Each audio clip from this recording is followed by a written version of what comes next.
नमस्कार, news India में आप सभी का स्वागत है। मैं हूं आपके साथ ऋचा सिंह। चलिए खबर की शुरुआत करते हैं। यूपी में आगामी विधानसभा चुनाव को लेकर सियासी सरगर्मियां तेज हैं। योगी कैबिनेट में फेरबदल और एमएलसी बने ए.के. शर्मा को कैबिनेट में बड़ी जिम्मेदारी दिए जाने की चर्चा जोरों पर है। साथ ही सीएम के चेहरे को लेकर भी सुगबुगाहट तेज है। ऐसे में योगी कैबिनेट में फेरबदल को लेकर बताया गया है कि पंचायत अध्यक्ष के चुनाव के बाद जून के आखिरी या जुलाई में खासकर केंद्रीय कैबिनेट के विस्तार के बाद ये संभावित है। दरअसल हाल के ही कुछ दिनों में यूपी चुनाव को लेकर बीजेपी काफी ज्यादा एक्टिव दिखाई दी है। पार्टी और संघ में बड़े स्तर पर मंथन चल रहा है। सूत्रों के मुताबिक विधानसभा चुनाव को लेकर विधायकों के रिपोर्ट कार्ड तैयार किए जा रहे हैं और इनके प्रदर्शन के आधार पर ही चुनाव में टिकट दिए जाएंगे। वहीं बीजेपी के प्रदेश अध्यक्ष स्वतंत्र देव सिंह ने कहा कि योगी आदित्यनाथ के नेतृत्व में ही चुनाव होंगे, यानी कि बीजेपी आगामी विधानसभा चुनाव सीएम योगी की अगुवाई में ही लड़ेगी।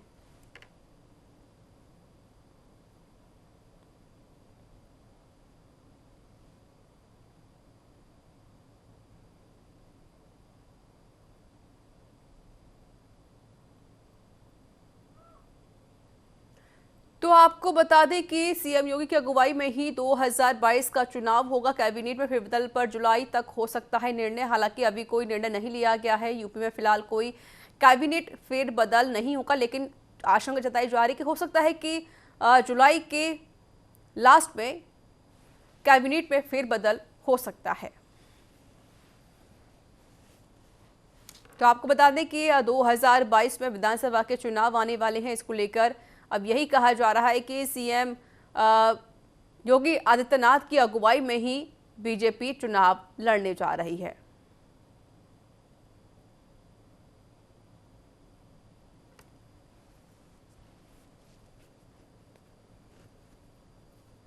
तो कैबिनेट में फेरबदल पर कुछ जुलाई तक निर्णय हो सकता है। और मेरे साथ जुड़ चुके इस पर अधिक बातचीत करने के लिए उत्तर प्रदेश से resident editor doctor Chandrasen Verma. Chandrasen Verma ji, जिस तरीके से 2022 में विधानसभा के चुनाव नजदीक हैं, क्योंकि अभी एक साल का समय वो भी नहीं रह गया है, कुछ ही महीने का वक्त बाकी है। बात हो रही थी कैबिनेट के फेरबदल को लेकर, लेकिन वो भी अभी टाल दिया गया है। कहा जा रहा है कि जुलाई के लास्ट वीक में हो सकता है कि फेरबदल किया जा सकता है कैबिनेट में। ऋचा, उत्तर प्रदेश में अगले साल होने वाले विधानसभा चुनाव से पहले भाजपा में हाई वोल्टेज ड्रामा देखने को मिल रहा है।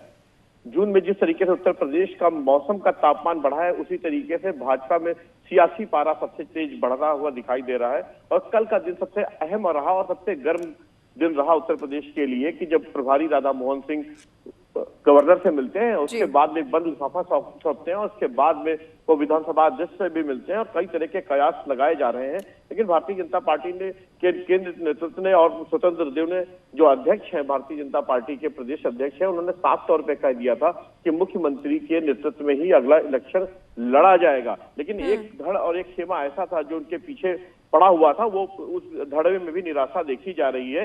मुख्यमंत्री योगी आदित्यनाथ एक बार फिर उन्होंने अपना दमखम दिखाया और माना जा रहा है कि इसके चलते जो राज्य सरकार में मंत्रिमंडल में फेरबदल की संभावना थी, फिलहाल अभी नहीं होगी। उसके लिए इंतजार करना पड़ेगा जून के आखिरी में जुलाई तक, जब पंचायत अध्यक्ष के चुनाव हो जाएंगे, स्थिति साफ हो जाएगी। उसके बाद इस तरह के कयास लगाया जा रहा है कि मंत्रिमंडल में फेरबदल होगा और उसका विस्तार भी होगा। बिल्कुल, सबसे बड़ी बात यह है जिस तरीके से कहा गया है कि अब जो टिकट बांटे जाएंगे वो उनकी परफॉर्मेंस के आधार पर बांटे जाएंगे, यानी कि जो अच्छा प्रदर्शन करेगा उनको ही टिकट दिया जाएगा। अब जिस तरीके से पहले जब हुआ करता था कि लोगों ने पैसे दे टिकट ले लिया, लेकिन अब ऐसी मनमानी नहीं होगी इस बार। बिल्कुल, देखिए ऋचा, बिल्कुल खास साफ रूप से एक स्पष्ट संदेश है कि इस बार जो रिपोर्ट कार्ड के आधार पर ही टिकट बांटे जाएंगे। जो जनता के बीच में विधायक रहे हैं, जिन्होंने काम किया है, जिनकी छवि अच्छी है, छवि धूमिल नहीं है, कोरोना के समय में अपने क्षेत्र में गए और लोगों के संपर्क में रहे हैं, उनको जरूर दोबारा मौका दिया जाएगा। और सबसे खास बात मैं अपने दर्शकों को बता दूं कि राष्ट्रीय स्वयंसेवक संघ में भी तमाम शुभचिंतक योगी जी के मौजूद है और उन्हें भी लग रहा है कि पिछले 2 सप्ताह में जो भी हुआ है उसका तरीका थोड़ा सा अलग होना चाहिए था। तो संघ ने साफ तौर से भी कहा कि जो भी चर्चाएं हुई हैं, जो भी गतिविधियां हुई हैं, उसमें मुख्यमंत्री को विश्वास में लेना चाहिए था। इससे जनता में गलत संदेश गया है। तो इन सब चीजों के बावजूद ये लगता है कि जो भी फेरबदल की बात की जा रही है उत्तर प्रदेश में, उसमें थोड़ा सा वक्त है और थोड़ा सा इंतजार करना पड़ेगा। जी, बिल्कुल साफ तौर पर ये भी कहा गया है कि योगी प्रधानमंत्री मोदी अमित शाह के बाद सबसे भी ज्यादा लोकप्रिय नेता भी माने जा रहे हैं। उनको लेकर भी लगातार ये कहा जा रहा है कि उनकी छवि काफी ज्यादा अच्छी है और उनकी छवि धूमिल नहीं हुई है। तो हम कह सकते हैं इसी का फायदा उठाकर यहाँ पर जो बीजेपी है उनके चेहरे को लेकर चुनाव लड़ेगी ताकि जो बीजेपी फिर से सत्ता में आ सके उत्तर प्रदेश में। देखिए, मुख्यमंत्री अपने स्वभाव के लिए जाने जाते हैं और मुख्यमंत्री बनने के बाद भी कोई परिवर्तन उनमें नहीं आया है और वो काफी एक्टिव रहे हैं। कोविड पॉजिटिव होने के बावजूद भी लगातार अपने अधिकारियों से और जनता से लगातार वो डिजिटल तरीके से रूबरू हुए, वीडियो कॉन्फ्रेंसिंग की है और उसके बाद जैसे ही उनका कोरोना की रिपोर्ट उनकी नेगेटिव आ गई है तो वो मैदान में आ जाते हैं और पूरे 18 मंडल हैं उत्तर प्रदेश में और लगभग सभी का वो दौरा कर चुके हैं, लोगों से जाकर बात की है, घर घर में लोगों से जाकर के उन्होंने ये पूछा है कि ठीक तरीके से दवाइयां मिल रही हैं कि नहीं मिल रही हैं और किस तरह की जरूरत है। देखिए, सबसे खास बात यह है कि जिस तरीके का आरोप योगी आदित्यनाथ पे लग रहा है कि कोरोना संक्रमण बढ़ने को लेकर हाहाकार जिस तरीके था, उसमें यह भी कहा जा सकता है कि मुख्यमंत्री लगातार लोगों से संपर्क कर रहे थे और उत्तर प्रदेश में कोई सुविधा और संसाधन रातों रात नहीं खड़ा किया जा सकता था। एक निष्पक्ष आकलन अगर किया जाए तो सबको दिखाई पड़ेगा कि अप्रैल के तीसरे सप्ताह से योगी आदित्यनाथ की सरकार ने बहुत प्रभावी तरीके से कदम उठाया और यही एक कारण है कि कोरोना जिस तरीके से उत्तर प्रदेश में अपनी पकड़ बनाए हुआ था, धीमे धीमे वो हो गया। सिर्फ अब कुछ ही राज्य ऐसे बचे हुए हैं हमारे यहाँ पर जहां पर कोरोना का आंशिक कर्फ्यू या लॉकडाउन की बात करी जा सकती है। बिल्कुल साफ, किस तरीके से वो काम करते हैं और लोगों से मुलाकात करना, गांव में जाकर ग्रामीणों से मुलाकात करना, उनसे बातचीत करना और जो लाभार्थी होते हैं उनसे पूछना कि भैया को ठीक से समय पर पैसे मिले या फिर राशन मिला या नहीं मिला। इसको लेकर भी लगातार यही कहा जा रहा है कि उनकी छवि है काफ़ी ज़्यादा महत्वपूर्ण और एक अच्छी छवि मानी जाती है। इस वजह से बीजेपी उनके चेहरे पर चुनाव लड़ने के लिए जा रही है। चलिए, बहुत बहुत शुक्रिया आपका हमसे बातचीत करने के लिए और अपनी बात को साझा करने के लिए।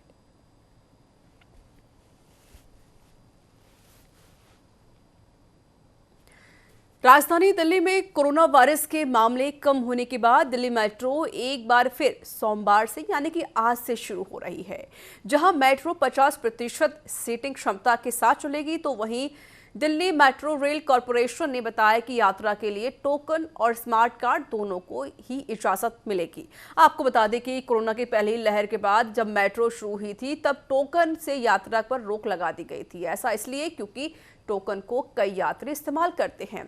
तो वहीं पर न्यू डीएमआरसी के एक अधिकारी के मुताबिक दिल्ली मेट्रो में आने के लिए स्मार्ट कार्ड और टोकन दोनों की अनुमति है।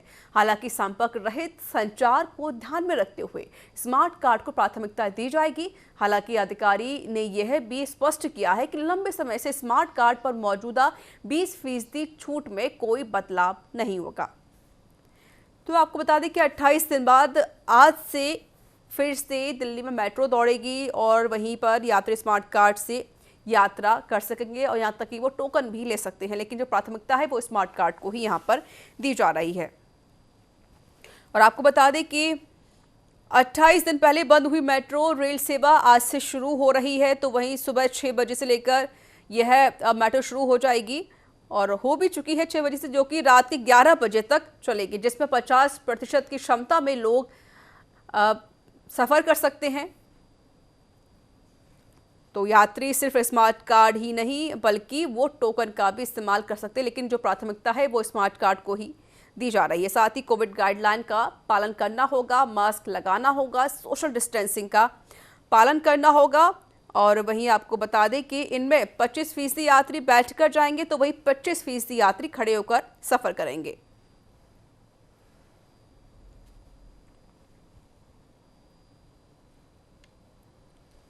तो कोविड को देखते हुए मेट्रो सेवा बंद कर दी गई थी, लेकिन जिस तरीके से कोविड के आंकड़े कम आ रहे हैं उसके मद्देनजर रखते हुए आज से मेट्रो सेवा दिल्ली में फिर से सुचारू हो रही है, जिसमें जो कि सुबह 6 से लेकर रात के 11 बजे तक चलेगी। हालांकि मेट्रो में सिर्फ 50% लोगों की एंट्री होगी, जिसमें 25% लोग खड़े होकर जाएंगे तो वहीं 25% लोग बैठ कर जाएंगे।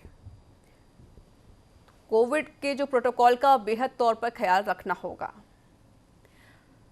और मेरे साथ जुड़ चुके हैं इस पर और अधिक बातचीत करने के लिए, जानकारी देने के लिए मेरे सहयोगी दिल्ली से आशुतोष आशुतोष, फिलहाल क्या कुछ अपडेट है, क्योंकि जिस तरीके से एक उम्मीद थी लोगों को कि चलो भाई अब कोविड के आंकड़े कम तो हो ही गए हैं, लेकिन अब हम अपना काम कर सकते हैं, अपने ऑफिस जा सकते हैं, और आज से 28 दिन पहले मेट्रो को बंद कर दिया गया था, लेकिन आज से इसकी शुरुआत फिर से की जा रही है। किस तरीके से लोग उत्साहित नजर आ रहे हैं आशुतोष? जी बिल्कुल, लोगों के बीच काफी खुशी है, क्योंकि जो लंबे समय से दिल्ली में जो कोरोना का तांडव था, इस वजह से कई पाबंदियां लगाई थी और उस पाबंदियों में दिल्ली मेट्रो को भी बंद किया गया था। और जो अनलॉक की शुरुआत बीते सोमवार से हुई थी, जिसमें निर्माण कार्य और फैक्ट्रियों को खोला गया था, उसके बाद अनुमान लगाया जा रहा था कि अगले सोमवार से और छूट दी जाएगी। और उसी अनुमान के तहत दिल्ली सरकार ने सभी चीजों को शर्तों के साथ खोलने की अनुमति दी है, और उनमें मेट्रो को भी शर्तों के साथ खोलने की अनुमति दी गई है। शर्त यह है कि मेट्रो की, जो दिल्ली मेट्रो की क्षमता है, उसके 50% जो उसकी गाड़ियां हैं वो चलेंगी। उसमें भी जो क्षमता शर्त लगाए गए हैं, 50% क्षमता उसमें यात्रियों की होगी। तमाम जो प्रोटोकॉल हैं कोरोना के, उसको सख्ती से एहतियात बेहद जरूरी है, एहतियात बरतना होगा और प्रोटोकॉल के हिसाब से ही लोग मेट्रो में सफर कर सकेंगे। बहुत बहुत शुक्रिया आशुतोष, नजर बनाए रखिए, अपडेट आपसे लेते रहेंगे।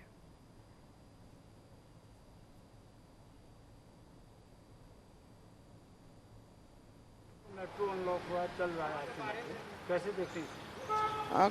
कोई दिक्कत नहीं है, पहले जैसा ही है। जो पहले रेस्ट्रिक्शंस थी उसके अकॉर्डिंग ही चल रहा है, काफ़ी अच्छा है सुविधा। लेकिन थोड़ा अनाउंसमेंट नहीं हो रहा है, अनाउंसमेंट नहीं है उसमें, सारा उसके अकॉर्डिंग देखना हो रहा है। अभी अनाउंसमेंट वगैरह नहीं? अनाउंसमेंट नहीं है, जैसे हर मेट्रो स्टेशन पर होता है कि ये स्टेशन है फिर अगला है, अनाउंसमेंट नहीं है। वैसे तो पहले जैसा ही है जो लॉकडाउन के बाद चल रही थी मेट्रो। कहाँ से आ रहे हैं? अभी मैं द्वारका मेट्रो से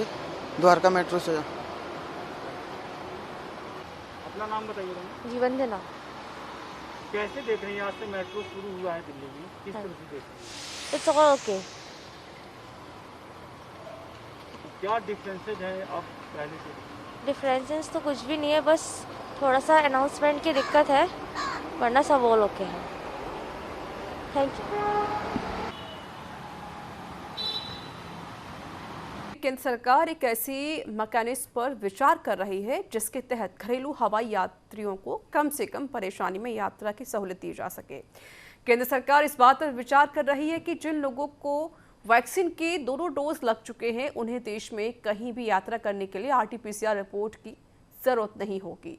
और अभी इन यात्रियों को RT-PCR रिपोर्ट देना जरूरी होता है, जो उन राज्यों से सफर करते हैं जहां अभी भी कोविड के केस ज्यादा आ रहे हैं। Civil aviation minister Hardeep Singh Puri के मुताबिक स्वास्थ्य मंत्रालय के साथ कुछ मंत्रालयों की संयुक्त टीम इस मैकेनिज्म पर फाइनल फैसला लेने के लिए चर्चा कर रही है।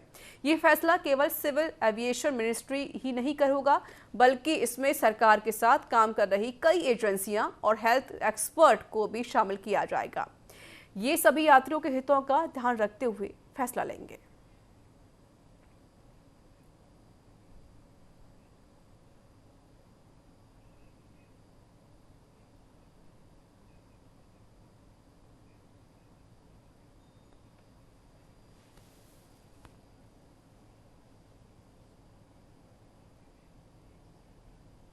तो देश में कहीं भी यात्रा कर सकेंगे हवाई, इसको लेकर भी लगातार कहा जा रहा है कि जिस तरीके से जिन लोग दोनों व्यक्तियों को दोनों डोज वैक्सीन की लग चुकी हैं, उनको RT-PCR की रिपोर्ट लाना अनिवार्य नहीं होगा और वही लोग देश में कहीं भी हवाई यात्रा कर सकेंगे। हवाई यात्रा पर बड़े फैसले की अब सरकार तैयारी कर रही है और इसके लिए कुछ नई गाइडलाइंस जारी की जा सकती हैं। क्या कुछ गाइडलाइंस होंगे, इसको लेकर भी चर्चा चलेगी और कई एजेंसियां और कुछ एक्सपर्ट मिलकर बात करेंगे। और मेरे साथ जुड़ चुके इस पर अधिक बातचीत करने के लिए दिल्ली से ब्यूरो चीफ प्रशांत शर्मा। प्रशांत जी, जिस तरीके से अगर हम बात करें हवाई यात्रा की, तो फिलहाल रोक लगी हुई थी, लेकिन कहा जा रहा है कि अब जो भी यात्री हैं जो सफ़र करना चाहते हैं, वो अगर जिन्होंने दोनों डोज वैक्सीन की ले चुके हैं, वो RT-PCR की रिपोर्ट लाना ज़रूरी नहीं होगा उनके लिए। फिलहाल क्या कुछ डिसीजन लिया जा सकता है सरकार की तरफ से हवाई यात्रा के लिए? जी बिल्कुल, देखिए रेखा जी, इसको लेकर मंथन जारी है कि RT-PCR टेस्ट की मान्यता खत्म कर दी जाए अगर उसने वैक्सीन लगवा रखी है दोनों डोज, क्योंकि दोनों डोज जिसने लगवा ली होती है, स्वास्थ्य मंत्रालय का मानना है कि उसको खतरा कम हो सकता है। तो नागरिक उड्डयन मंत्रालय और स्वास्थ्य मंत्रालय के जितने भी विभाग हैं, चाहे ICMR हो चाहे एम्स हो, ये सब मिलके एक रिसर्च कर रहे हैं कि क्या इसकी अनुमति दी जा सकती है। क्योंकि आप देखिए लगातार जो RT-PCR टेस्ट है वो बहुत भारी मात्रा में करने पड़ते हैं। अगर वो घरेलू यात्री जितने ज्यादा सफर कर रहे हैं तो कहीं ना कहीं जितनी एयरलाइंस है उन पर काफी ज्यादा दबाव है और काफी ज्यादा एक बड़ा बोझ इसे माना जा रहा है। तो इसको लेकर अब हरदीप सिंह पुरी का ये बयान आया है कि वो लोग एक तैयारी कर रहे हैं मंत्रालय स्तर पे, और दोनों मंत्रालय मिलकर इसमें उनकी तमाम एजेंसियां मिलकर जुट गई हैं कि क्या ऐसी योजना बनाई जा सकती है जिसके जरिए RT-PCR का जो बोझ है इसको खत्म किया जा सके जिन लोगों ने वैक्सीन की दोनों डोज लगा लिए। क्योंकि इसमें एक उदाहरण ये दिया जा रहा है कि इजराइल में भी ये अनुमति दी गई है, जिन्होंने वैक्सीन की दोनों डोज लगवा ली है उन्हें सार्वजनिक स्थान, चाहे वो रेस्टोरेंट हो या कोई थिएटर हो या मॉल हो, वहाँ स्वतंत्र रूप से बिना मास्क लगाए घूमने की आजादी दी गई है। तो उसको लेकर अध्ययन किया जा रहा है कि क्या ऐसी अनुमति यहाँ दी जा सकती है। फिलहाल फ्लाइट में RT-PCR टेस्ट को लेकर छूट देने की संभावनाओं पर उसको लेकर एक विचार किया जा रहा है। जी ऋचा जी। प्रशांत जी, हवाई यात्रा क्या जो भारतीय युवा हैं या फिर भारतीय जो लोग हैं, क्या वो सिर्फ भारत में ही यात्रा कर सकते हैं या फिर अदर कंट्रीज भी जा सकते हैं? जी देखिए ऋचा जी, जो बात आप कह रहे हैं कि ये घरेलू यात्रा में इसकी छूट रहेगी है अंतर्राष्ट्रीय उड़ानों पर, तो देखिए अभी घरेलू उड़ानों पर इसकी चर्चा की जा रही है। क्योंकि अंतर्राष्ट्रीय स्तर पर मैं आपको बताऊं कि वैक्सीन पासपोर्ट को लेकर एक काफी समय से जनवरी से लेकर एक चर्चा चल रही है। इजराइल ने इसकी अनुमति दे दी गई है कि अगर आपके पास पासपोर्ट है और अगर आपने वैक्सीन की दोनों डोज लगवा ली है तो वैक्सीनेशन के सर्टिफिकेट के साथ आप उनके देश की यात्रा कर सकते हैं और सार्वजनिक स्थानों पर आराम से घूम सकते हैं, क्योंकि आप किसी अन्य व्यक्ति के लिए खतरा नहीं है, ऐसा इजराइल सरकार का मानना है। तो इसको लेकर ब्रिटेन में भी एक बार लागू करने का प्रयास किया गया था वैक्सीन पासपोर्ट को, लेकिन वहां की जनता ने काफी इसका विरोध कर दिया, तो ब्रिटेन सरकार ने इसको वापस किया। तो लगातार कई देशों में इसका मंथन चल रहा है। डॉक्टर हर्षवर्धन ने भी जो G7 की मीटिंग 2 दिन पहले हुई है उसमें विरोध जताया कि अभी जो विकासशील देश है उनमें वैक्सीनेशन इस स्तर पर नहीं हुआ है, और अगर ऐसे रोक लगाई जाएगी तो विकासशील देशों के जो बच्चे हैं, जो व्यापारी हैं, जो अन्य देशों में जाना चाहते हैं उन पे रोक लग जाएगी, कामगारों पे रोक लग जाएगी। तो अभी चल रहा है, तैयारियां भी की जा रही हैं, किस तरह की योजना बनेगी, क्योंकि जिस तरीके से लोगों को घूमने की आजादी होती है उस पर भी रोक ना लगे और जो कोरोना है वो भी ना फैले, इसके मद्देनजर रखते हुए सरकार कोई ना कोई योजना बनाने की तैयारी कर रही है। बहुत बहुत शुक्रिया हमसे बातचीत करने के लिए और अधिक जानकारी देने के लिए।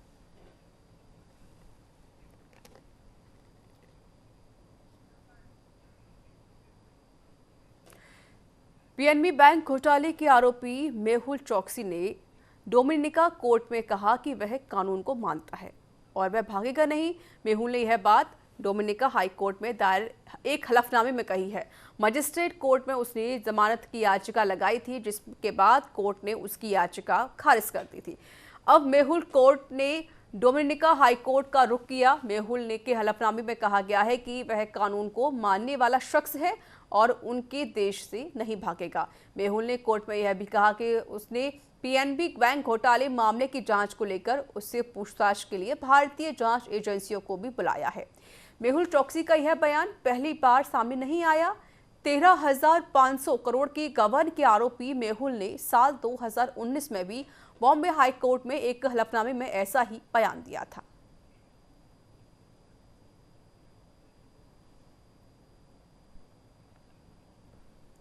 तो मेहुल चौकसी ने कहा है कि वह भारत से भागेगा नहीं और इसको लेकर उसने कहा कि वह कानून को मानता है, भागेगा नहीं। और मजिस्ट्रेट कोर्ट ने मेहुल की जमानत याचिका को फिलहाल खारिज कर दिया है। तो वहीं डोमिनिका कोर्ट से बोला भगोड़ा मेहुल चौकसी, उसने कहा कि मैं कानून को मानता हूं, मुझ पर विश्वास किया जाए, मैं भारत से नहीं भागूंगा। हालांकि कोई ऐसी पहली बार नहीं है जब उसने बयान दिया हो, 2019 में भी उसने ऐसा ही बयान दिया था। तो इसी के साथ इस बुलेटिन में इतना ही। देश दुनिया की तमाम खबरों के लिए देखते रहिए न्यूज़ इंडिया। नमस्कार।